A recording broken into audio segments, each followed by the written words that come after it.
Welcome everyone, and thank you for joining me for the fourth of today's sessions, which we've called Aligning with Net Zero, Making the Most of the Global Transition. And it follows on from yesterday's session on the risks and rewards in the green economy. My name's Alex Newman, an associate editor at the Investors Chronicle, and I'll be hosting today's event. Introduce our brilliant group of panelists in a moment, and we can jump into our discussion. But before we do, a few bits of housekeeping. So first, if you want to ask a question to our panelists, you can still do that, and that's marked in a box marked Q&A on the right-hand side. I think it's this right-hand side of your screen. I'll aim to weave some of those questions as we go and save a few for the end. So yeah, do please send those in.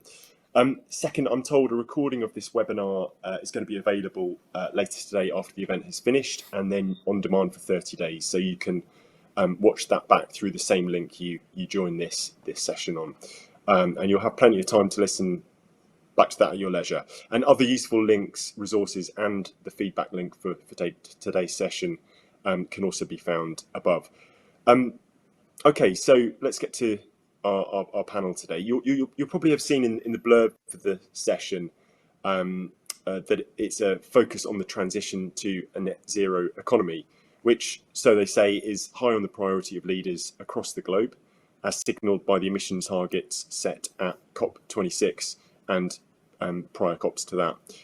Consumers, again, apparently, are starting to demand lower carbon products and services, perhaps until they become too expensive, in which case price fundamentals and short-termism reassert themselves, as we're potentially seeing at the moment. In the middle of all of this are investors trying to navigate it all. Faced with all of this, today's session is going to focus on what investors need to start preparing for in the coming months and years, what they can expect from reporting disclosures, and how it will impact different sectors. And as I said, this session is intended as a sort of more in-depth follow-on from yesterday's panel on the green economy. So let me introduce our panelists today. In no particular order, we have Sarah Gordon, Chief Executive at the Impact Investing Institute, which aims to make capital markets fairer and better serve the interests of people and the planet. We've got James Alexander, Chief Executive at the UK Sustainable Investment and Finance Association, and a specialist in the ways cities can access and help grow climate finance. And last but not least, Ravi Gurumurthy, Chief Executive of Nesta, the Innovation Agency for Social Good, and a former Director of Strategy at the UK's Department for Energy and Climate Change. Thank you all so much for joining me today. Sarah, I wonder if I could start with you. And I also want to maybe start by questioning the assumption in the title of this session. To your mind, is a global transition actually happening? Well, it's good to be here, Alex. I think there's a lot of assumption that the transition to net zero is actually underway, whereas in fact, looked at from space, unfortunately, we're going in the opposite direction. The planet is warming, emissions are going up. There's extremely limited possibility of us meeting the 1.5 degrees warming target, let alone even the 2 degrees warming target at the moment. And of course, in this country, in the UK, we're not, despite government commitments, we're not actually going in the right direction either. And then, of course, there are large areas of the world where the transition is very much more challenging, often for economic reasons, and large tracts of the globe in India and sub-Saharan Africa, where you've got fossil fuel consumption soaring. So I think we need to be sort of realistic about the starting point and where we are, and the fact that, frankly, all of us, investors, individuals, businesses, governments, all of us have to do a very great deal more to turn this situation around. Ravi, I mean, you've worked in the heart of government and trying to tackle the thorny issues within a sort of state apparatus. When you're looking around the world and taking, obviously, what Sarah sketched out for us, there's a lot of reasons to be very pessimistic and feel quite bleak. Is there any sector, any sort of nation state where you're seeing some signs that the transition is happening and that there is a bit of reason for optimism or leadership? I'm slightly more optimistic than Sarah.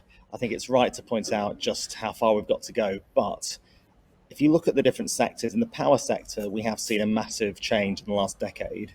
And even in the UK, we went from almost no renewable power in this country in 2010 to 30% of our electricity being renewable on top of the nuclear power already that we have. And that potential for mass deployment and a total switch over towards low carbon electricity, I think, is possible over the next 10, 15 years. And we probably didn't think it was a decade ago, or rather we did, but we thought it would be a great price. I think we've also seen a similar potential for mass deployment in terms of battery technologies and therefore electric vehicles. So two main sectors, power and surface transport, I think are in a good place. However, when it comes to some of the other sectors that really need right now to be mass deployed with zero carbon technology, so heating, boilers and heating homes, that's not where it needs to be. The technologies exist, they are quite mature, but there are big consumer barriers and cost barriers to deployment that need to be overcome. But the more challenging ones are where we can't electrify, but we need some alternative fuel source, either hydrogen most likely, or carbon capture storage of fossil fuels, or possibly biofuels. And that's where I think there is the least progress. Now, we don't need to be mass deploying right now, but we need to be investing heavily in the R&D that's going to enable those sectors to go big in terms of the net zero switch in 2030 to 2040. Yeah. James, for you, where should the priorities be for investors right now? Is it scaling the energy grid solutions? Is it home insulation and the ready solutions we have there? What would your focuses be as an investor? Yeah, I mean, just building on what Sarah and Ravi said, I think the ingredients for the transition exist, but the transition itself is not underway anywhere than the speed or the pace and scale that it needs to be at. And I think that's one of our core messages, is that everything that we do, whether that's us as investors, whether it's government policy, whether it's actually as each of us as individuals, we've got to think about, is this aligned to the pace and scale of the problem that we face? And are we actually solving the problem, or are we going to succeed slowly, which unfortunately, when it comes to climate change, is actually the same as failing. And so, we're starting to think about, how do we accelerate and ramp all this up? And one of the challenges, of course, is that is those hard to abate sectors that Ravi mentioned. This is not supposed to be a plug, but the FT did a game on its website recently around, you become the minister for the future, I think, and the only way you can get close to winning that game, it's very hard to win, but the only way you can get close to winning is by doing as much as you possibly can as soon as possible. And that, I think, is where we're falling down, both perhaps from an investment perspective, but actually also particularly from a government policy perspective. And governments cannot just outsource all of this to the private sector and think that everything's sorted. Government itself has to make some really hard and really tough decisions. From an investor's perspective, I think it's partly about looking at the opportunities, encouraging opportunities to come along. I think later we're going to talk about, the fact that there is so much money willing to go into green projects, green infrastructure, but the challenge is the lack of viable transactions that are coming across the table. So what we've got to think about, particularly as investors, collectively, UK SIPS members own a huge chunk of the economy of the UK and elsewhere. How can we use that power that we have as investors, those levers that we have, which are unique to investors, of stewardship and engagement, to help companies, to encourage companies that we, in the real economy, which is where the real action needs to take place, to drive forward their own transition. And of course, there's really strong reasons to do that. It eliminates a huge piece of risk for where the risk is in the future. And of course, it's the right thing to do. Yeah. Sarah, there's that will building, definitely, there, isn't there, within capital? Are you seeing signs that the solutions are being provided within financial markets? Is there some sort of, either at the product level or a kind of, I suppose, financial framework, signs that we are coalescing around solutions here? I very much agree with James that this is not private capital and financial markets alone are not going to provide the total solutions.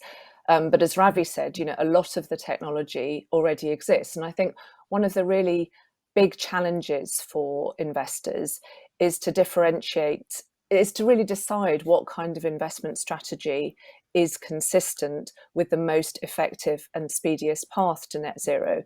Because so far, a lot of what we've seen, and I mean, the debate is changing, but a lot of how investors have voted with their feet is to divest from, for example, fossil fuels, as well as other sort of what you might call ESG unfriendly sectors like tobacco or arms.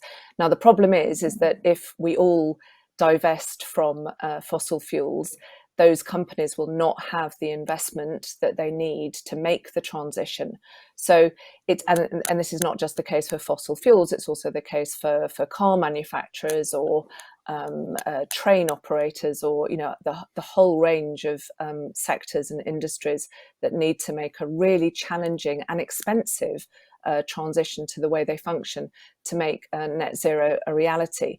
And that's a much more difficult challenge for investors, because what that means is a more essentially a more informed and sophisticated approach to investing in what we call the transition economy. And that may be choosing which of the oil majors, for example, is pursuing a more authentic and committed path to transition away from fossil fuels. It may be which of the retailers, out of, say, our big retailers, Tesco, Sainsbury, etc., Waitrose, which of those retailers is really taking a very strong stance on food waste or packaging. So it requires a sort of degree of research that, in a sense, the divestment decision is a much simpler and more straightforward one. But I think it's absolutely imperative that kind of investment happens, because as James said, and we strongly support at the Impact Investing Institute, you deliver impact not just by what you invest in, but by your engagement in the companies that you invest in, and also by your engagement as a saver and investor in things like your pension.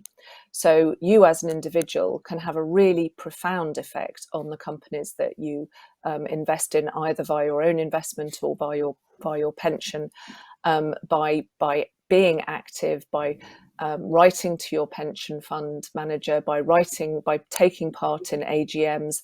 You only need to have one share to take part in an AGM and to vote. But that very active engagement and stewardship, certainly in public markets, I really feel is one of the absolutely critical ways forward. And I mean, most people don't, we're not very financially literate in this country. We're not taught basic financial literacy in schools, and most people are very disengaged from their, for example, from their pension fund. But it is very easy to go into your most pension funds and select at least the ESG option. It is quite easy to write to your pension fund. And it's also easy to put pressure on pension funds in general for their default funds to be committed to net zero. And we know that that's what individuals want.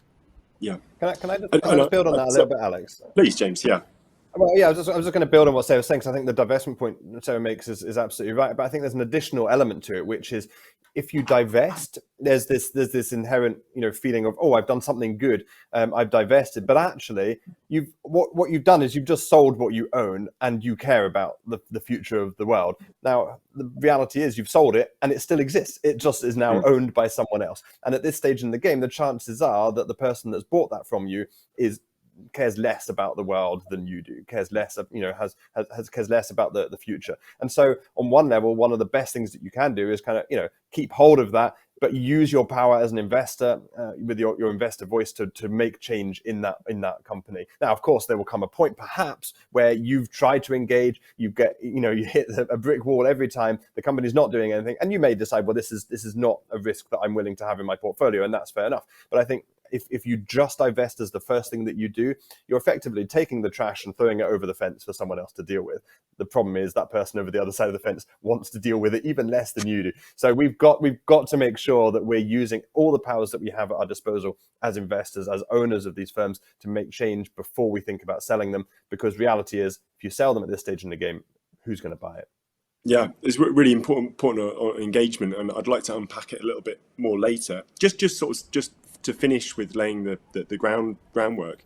I mean, Ravi, on that engagement point, have things got a little harder in the last 6 months? I mean, looking back to COP26, there was this palpable sense that business was getting on board, in some cases getting ahead of the political agenda, and many obviously would view that as too late and insufficient to the colossal task ahead of us. And obviously cautiously welcomed it. But half a year on, it feels a little bit like net zero has dropped down the political and invested agenda as world events have overtaken it. Do you agree with that? Does it make engagement a little harder for either at the investor level or what have you? And do you see signs that perhaps investors are able to look through the near-term chaos?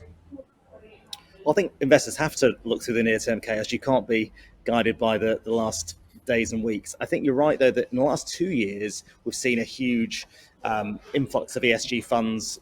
There's been a huge positive shift. But in the last 6 months, given the market volatility, it's been much more challenging.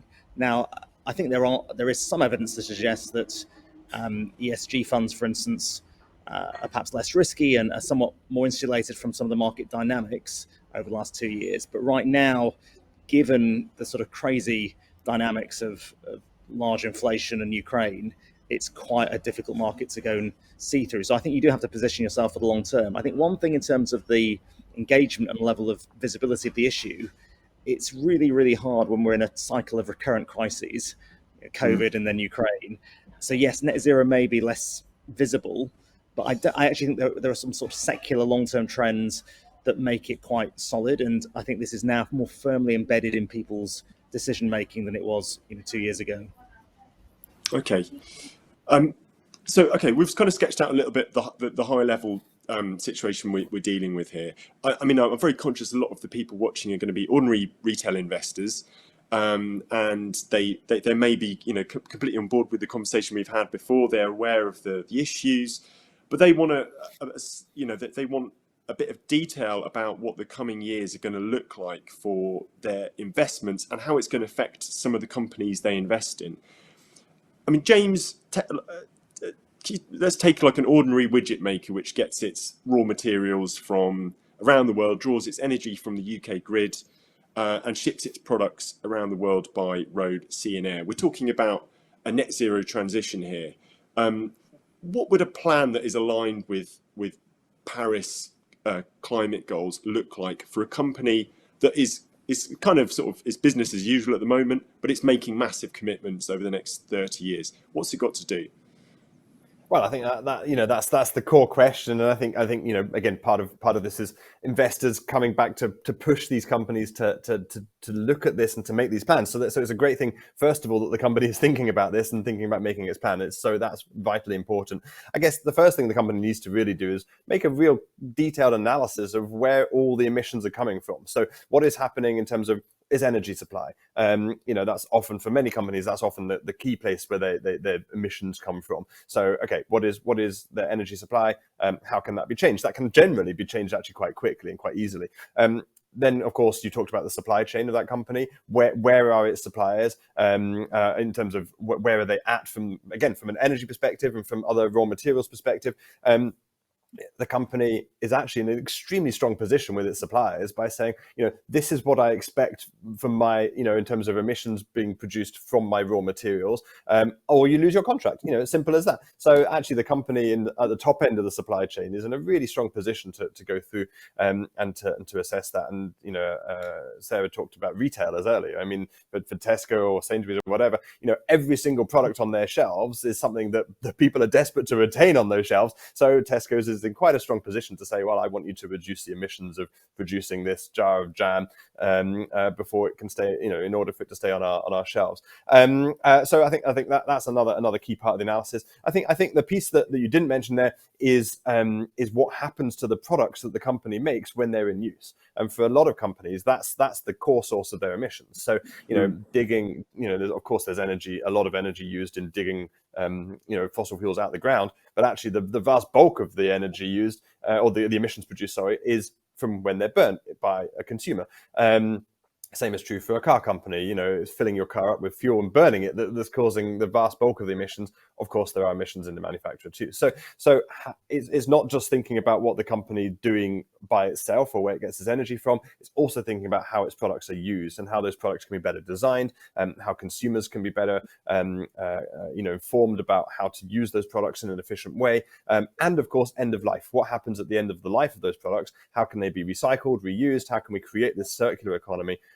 Even perhaps that the company that's manufacturing them can take them back, refabricate them into the next round of products rather than having to start again from the raw materials. So we've got to think about all of this in a very strategic and systematic way. And it's, I guess, part of the responsibility of that company to do that analysis and to focus on the big ticket items first. We talked about earlier about the ingredients being there for the transition of the economy. Right now, we're focusing on the easy to abate big ticket items, moving to electric vehicles, these sorts of things. Eventually, of course, we're going to have to do the hard things as well. But let's start off with the more straightforward and easier things. Yeah. Sarah, I mean, as James sketches out there, I mean, what is demanded of the companies of the next couple of decades is a lot more complicated than standard accounting currently provides for. I mean, they're going to have to take these externalities onto their balance sheet in some ways, be it scope 3 emissions or what have you. Some kind of either scientific kite marks that investors should be looking for here, or Big Four style auditing processes which can give them a bit of independent assurance that they are doing the right thing, they are meeting the standards they're setting for themselves.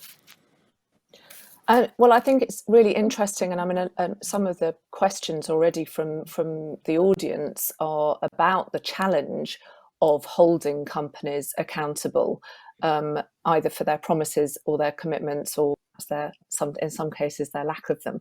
And I think that the tide of policy and regulation is really moving in a direction which is very helpful for investors to have that increased transparency, and be able to hold companies accountable and also compare companies' performance, because it's been a real challenge up until now. One of your questioners has said there's a plethora of sustainable impact and ES, I think probably standards. It's very difficult to compare like for like, but what is happening in a whole range of initiatives, and it's why Ravi, I'm also more optimistic than my initial comments would suggest.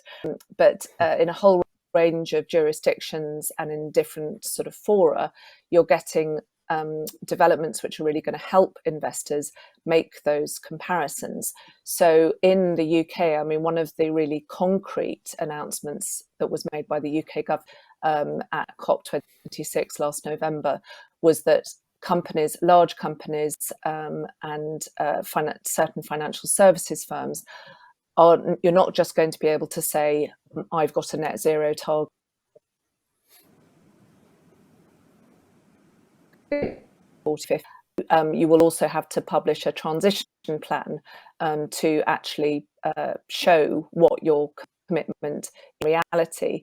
And we at the Impact Investing Institute are part of a government-backed transition plan task force, which is coming up with a gold standard for those transition plans in different sectors. And that work will be available to the public, to investors. And they will, once companies have to publish annually their transition plans, it will be much clearer which companies are talking the talk but not walking the walk. And this is mirrored by developments in other places as well. The SEC, I mean, it's extremely controversial, and I'd also talk at some point about the really backlash against ESG. But in the SEC is proposing bringing in much stricter rules around ESG and impact accountability.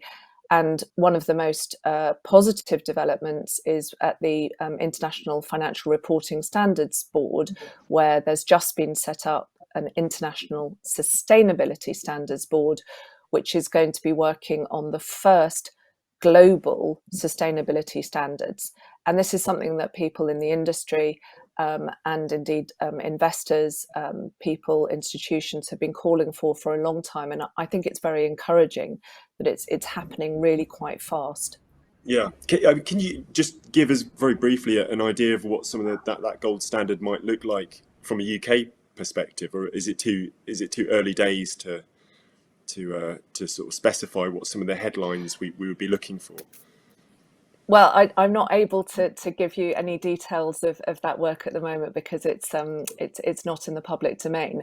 But I think I think it's very important to recognise that as you know, Alex, I was a former journalist, and journalists tend to take a very sceptical approach to companies' performance, particularly in this area.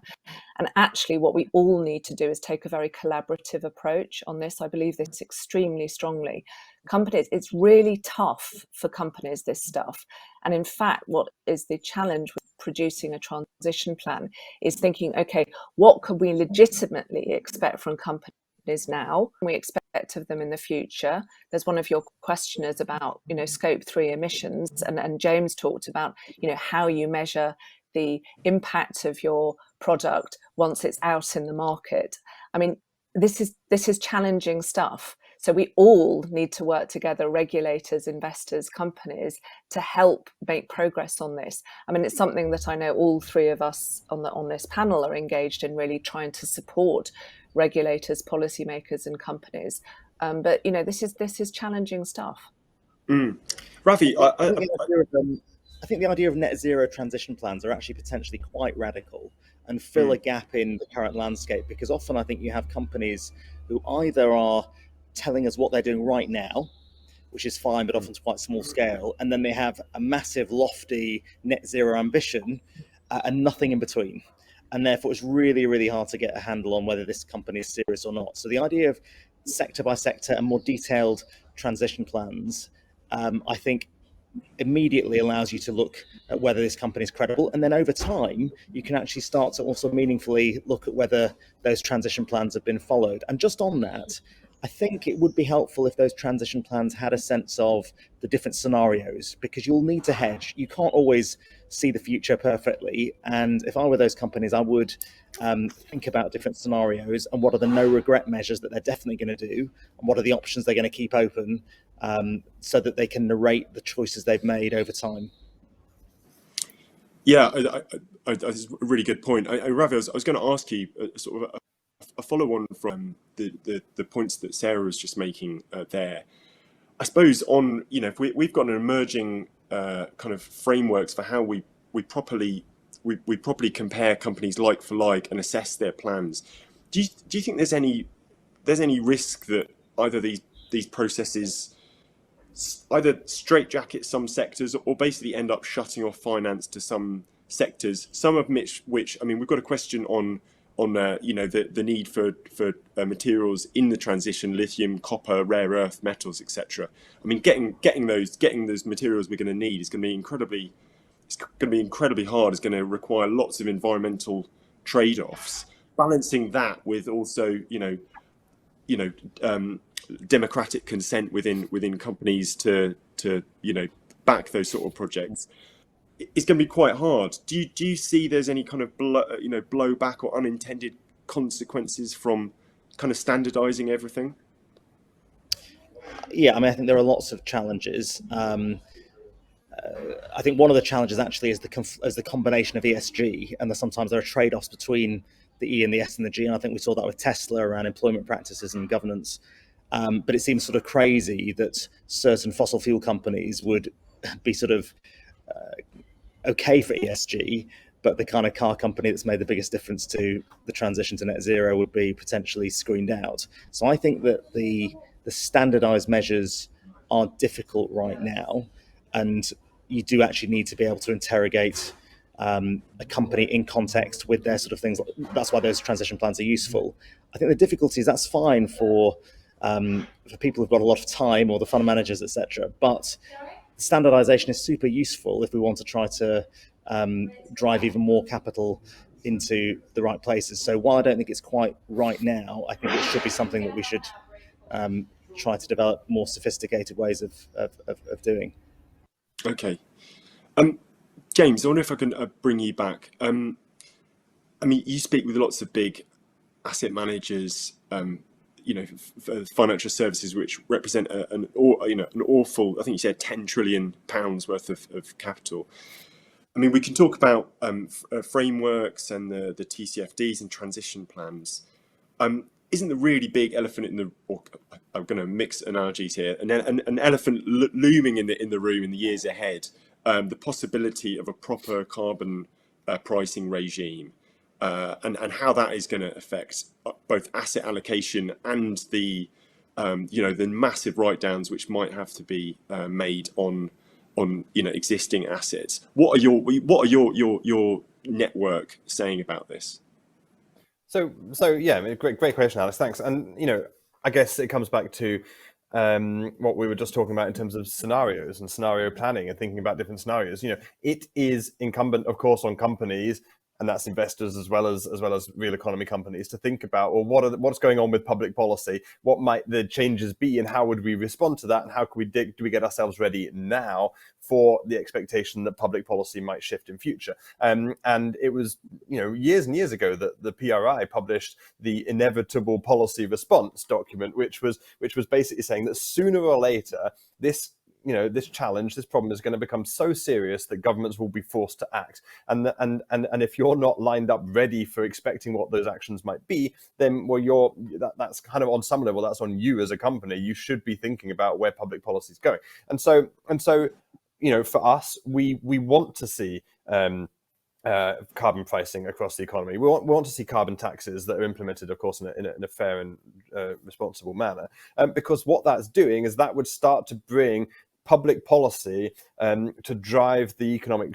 shifts that we need to see, and that's ultimately where we want to get to. So what would that do? Well, that would create the market incentives that would allow companies to dramatically reduce their emissions and not be at a competitive disadvantage from doing that. There's a lot of scenarios where there's a lot of first mover disadvantage in the system, and so we want to see that. We want to see that removed. We want to see it's actually, if you are taking a lot of steps to reduce your emissions, to become more sustainable as a company, that's actually in your definitely your long-term benefit, but actually also in your short and medium-term benefit as well. And so that that is why we think that there should be carbon pricing across the economy, that there should be a carbon tax embedded in the economy, of course, with sufficient border adjustments and other mechanisms in place as well. And the EU is looking at a lot of this too. That's what's going to make the difference here. That's what's going to be the public policy interventions that will help create this shift and create it quickly. So yeah, fully on board with that, and we think that is how investors can move forwards and get companies in the real economy aligned to where they need to be, because the risk of these coming in. Of course, that's not the only risk. It's not just public policy risk. There's litigation risk. There's perception and market risk and consumer risk. We're also seeing companies that have got higher emissions that are not taking this seriously, really struggling to attract and retain the best staff. There are huge numbers of risks that companies that are not engaging in the sustainability transition are taking. I think investors need to take those on board more seriously, and we all need to start considering those as how companies move forward. Sarah, do you agree with James' previous point that the carbon pricing really is the holy grail here, that we can build these frameworks, we can set standards, but there's always going to be a portion of capital which excludes itself from that, is going to look to take advantage of either going to arbitrage the situation or basically exclude themselves from the accountability that a lot of the asset managers we often talk about in the media. They have no choice but to be upfront and direct and engaged on all these issues. But there are plenty of hedge funds, private capital, sovereign wealth funds is probably a different category out there, which feel they don't have to be engaged, but they represent an enormous example of the status quo just continuing. How do we? Sorry. I mean, I do think a carbon pricing regime is absolutely necessary, and a carbon tax. And indeed, it was one of the real disappointments from COP and last year. And it wasn't the only one, but that we didn't come out with real progress on that element. Unfortunately, I wish I could say it was a holy grail, an absolute necessity, but I don't think it's the total, an entirely comprehensive solution. And there's every little bit of the system is going to need to change, take account of this. And I think one of the things that we really need to address is the divisiveness of the debate around ESG, net zero, impact, sustainability. And I think that in a funny sort of way, it's a sign of how far the debate has come, that it is now becoming much more polarized. People who are not naturally to the sustainability agenda now threatened by that agenda. And I think, taking a step back, that's actually a positive thing. But I do think we need to be very aware of the risks to us at this point. There is a very strong backlash particularly in the US against the net zero agenda, and it's one of the reasons why we focus very much not just on the importance of a transition to net zero, but the importance of that being a just transition, i.e. one that's equitable and socially inclusive. Because if you don't take into account the impact on people, on industries, on communities of the transition, it's not going to have the popular backing that it really requires. And that's really not it's not included enough in policy making or indeed in companies thinking at this stage. I think retailers take it much more seriously because they understand that people mind about food waste, for example. But we've seen with the enormous hike in the cost of living in this country and also elsewhere, that there's a really worrying response saying, well, why are we going to energy? Whereas of course the response is that renewable energy is our way to energy independence and sustainability for the future. So it is absolutely the right response to, for example, some of the stuff that's going on. And it's not the right response is not to reopen coal mines. But I think that argument needs to be made much more forcefully, much more strongly. And I have a particular bee in my bonnet about the role of the media in all of this.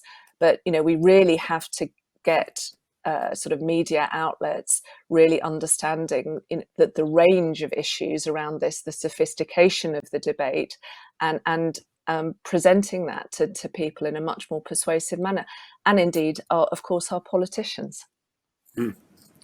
Indeed, Ravi, you Nesta, I mean, you're focused on innovation. Investors looking at, I suppose, perhaps to move on to the sort of reward side of the equation, away from some of the risks here. Looking at the net zero transition, do you think investors should be focusing their attention on companies that have the lowest emissions today already? That is a sign that they have been innovative in their approach to addressing this issue, or those either who have a strategy to hit net zero over time, or are looking at the most innovative ways for the broader economy to make the transition? I mean, I definitely don't think they should focus on emissions today. And I think many of the statements that companies make are not very convincing. They claim credit for the kind of power sector decarbonisation that's occurred outside of their control. And so I think it's not the most important judge. What really matters is the sort of medium-term plan. So where in the next 5 to 10 years is that company going to get to? And thinking about it in a broadest possible way. So supply chain in particular being included. That's where I would really place the emphasis. And as I said, what we actually need are companies that are really serious about deep decarbonisation, particularly in the hard to decarbonise sectors. Those are the ones where I think we need the most investment from a sort of social, global perspective. And so the more signals we can send, the better. James, I don't know if you had any thoughts on that point as well. Yeah, I mean, I think I guess we've got to be focusing on everything. But I think as Ravi rightly said, we are in a situation where the vast majority of the economy is not aligned with the trajectory, even let alone the actual point that it needs to be at. And so if we are going to have the impact that we need to have, if we're going to create the transition that we need, it's probably no good to try and find the companies that are, the very small set of companies that are actually in the right place, or investments that are in the right place, but actually to say, like, how do we get these investments to the place they need to be at? And the main reason why you would do that is because the enormous risk of holding these companies on your portfolio for the longer term, of not doing that. But also, of course, we want to care not just about risks, but also about impacts. Everything that everyone does has an impact in some way on the world. Now, how do we turn negative impacts into positive impacts? Now, that a lot of that's doable, and investors can really push to make that happen. Yeah. I think just come back to the. Yeah, please do, James. Yeah.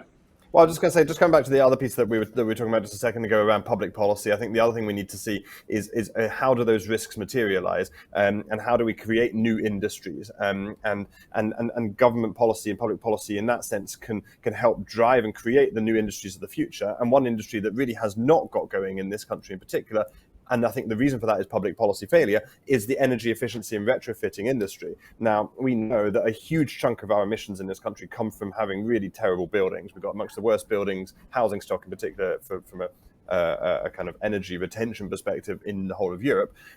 We can create an energy efficiency industry. Investors can invest into that, to grow that, to create the big companies that are going to drive that, which of course will create lots of jobs. But that's only realistic if we have consistent public policy, and we've seen huge numbers of false starts. Various different problems. Public policy brought in, then withdrawn. Another policy brought in, and then withdrawn. And an industry cannot possibly hope to grow and thrive in that environment where there's no consistency of public policy. And so, we need government to be saying, yes, we're going to be doing this, and we're going to be doing it for the long term, so that you, investors, can invest with confidence that this industry is going to thrive and develop, and that's because government is behind it and backing it.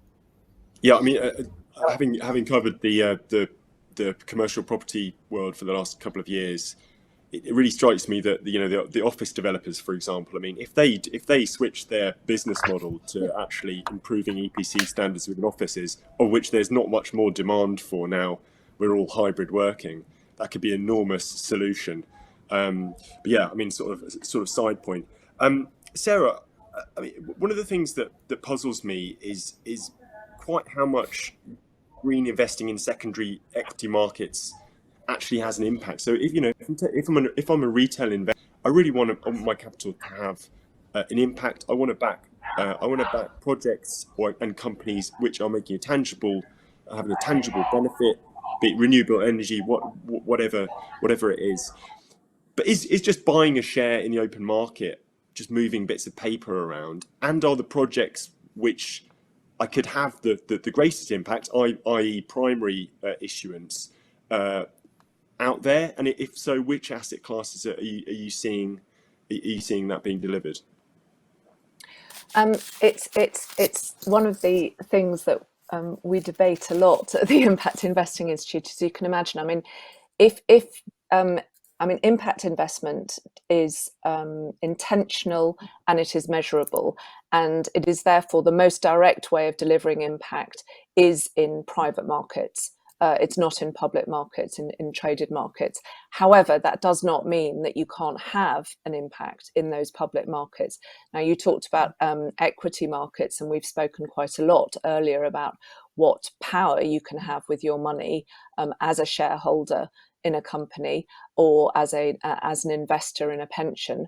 And I think that's we're seeing that increasingly. I mean, Share Action, which is a fantastic organisation, which has recently had some real successes around issues like net zero commitments, but also executive pay with companies as diverse as BP and Sainsbury's. And there is a lot of positive impact and influence that you can have as an owner of equity and a trader of equity in the secondary market.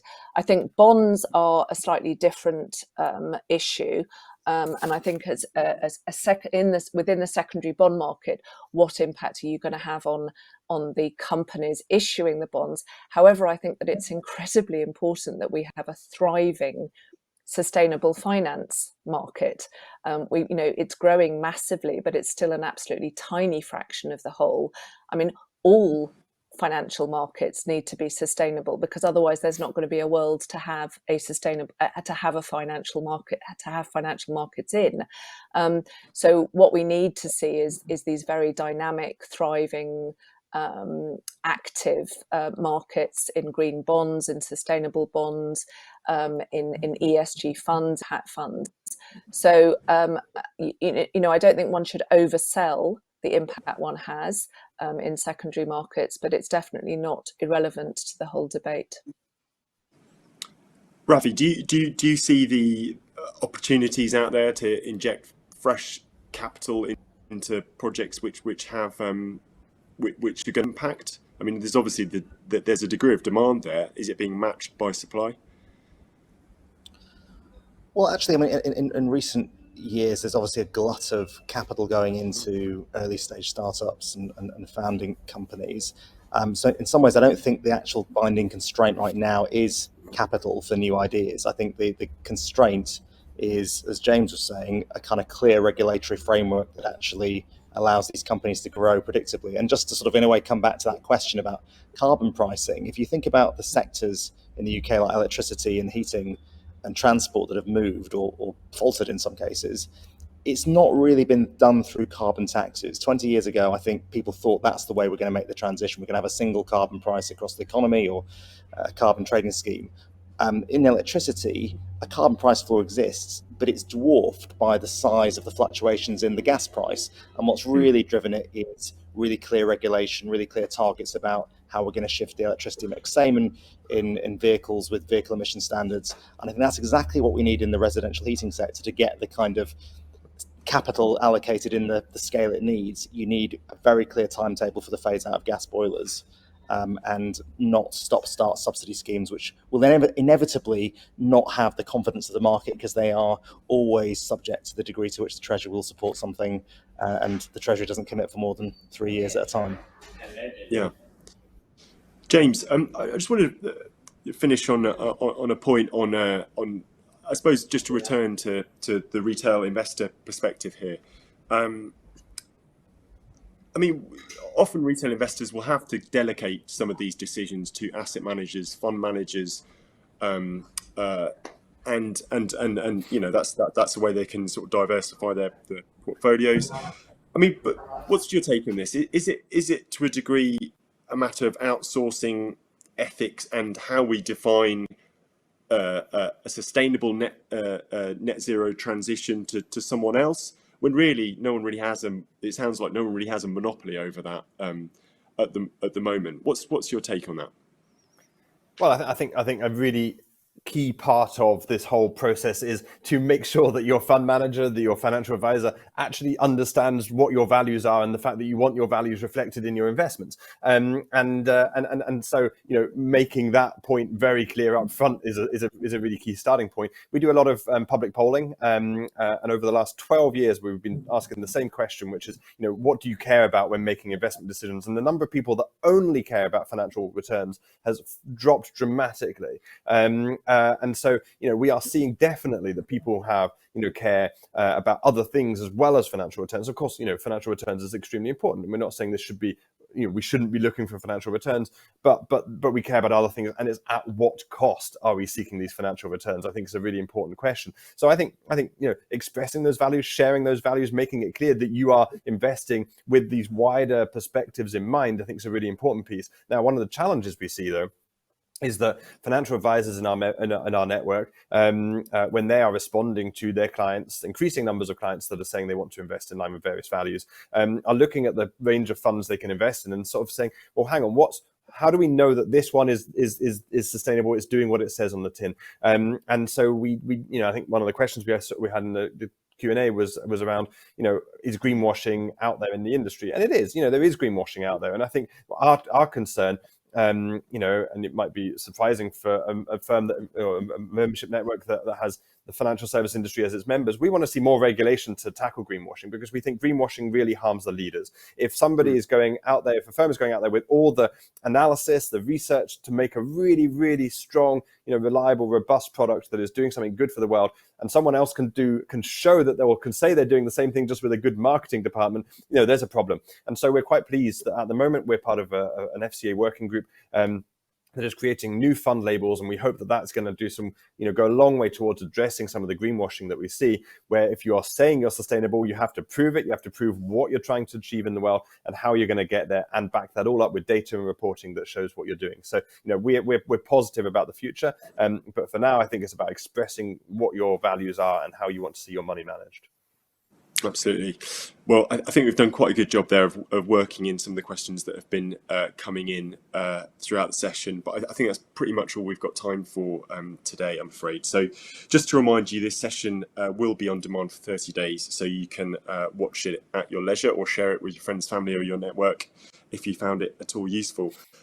So all that leaves me to say is thank you so much once again to my panelists, to Sarah, Ravi and James for your insight. The next session with Claire Barrett is titled Your Money for Your Loved Ones, the Next Great Wealth Transfer, and begins at 11:35. So thank you all for watching and have a great day. Thank you.